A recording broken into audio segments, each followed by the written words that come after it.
So, arguably the most important location in Bosque Village is the mesa. It's the biggest flat spot. It's where you arrive to if you're coming from the north. You go across a barranca, a ravine, and you come up to the multicolored gate, and there you're on the mesa.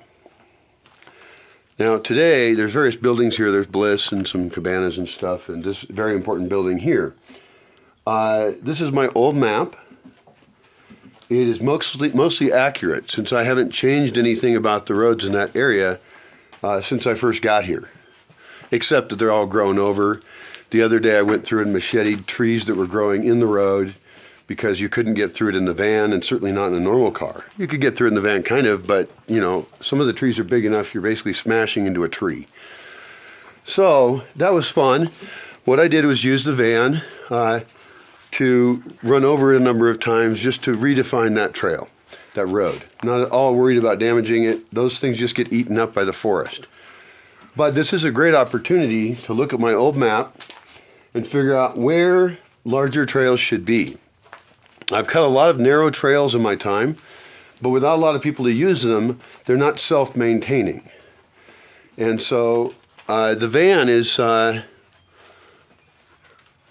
think, the right size for certain kinds of trails. You take it through a couple times, it clears it out, you clear out the middle spot, now you've got a spot that's about big enough for two people to walk side by side.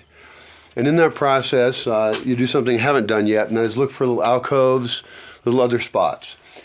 Now, this is an opportunity then for me to redesign my trail plan. And as I look at my GPS, I did this with a GPS, this map, I can see a couple potential improvements. Yep. So I'm going to go out with my machete. I think, well, I'm going to recut some of those trails because right now you can't even tell where they are. And I think I'm going to go out first with just a cup of coffee and look at everything. I won't be able to get through some places without a machete, but I feel like having a cup of coffee and taking a little walk. It's a sunny, chilly morning. And then I'll go back with my machete and decide where to kind of mark new trails. And I might even pick a couple where the whole van goes through.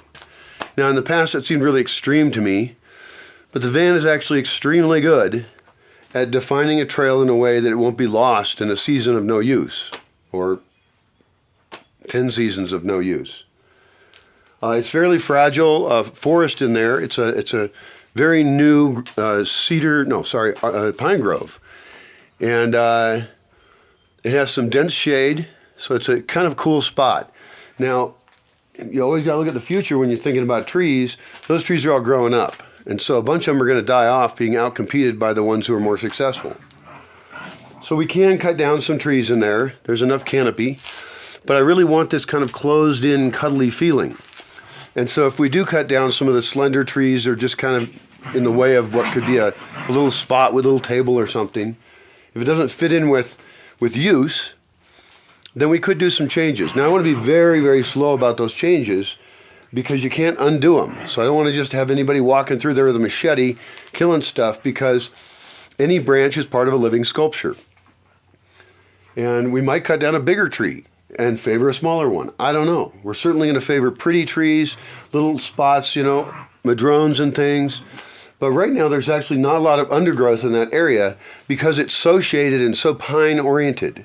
So the other thing we can do after we define these trails and these kind of special spots is start to figure out, well, what kinds of plants will do well in pine shade, in pine needles.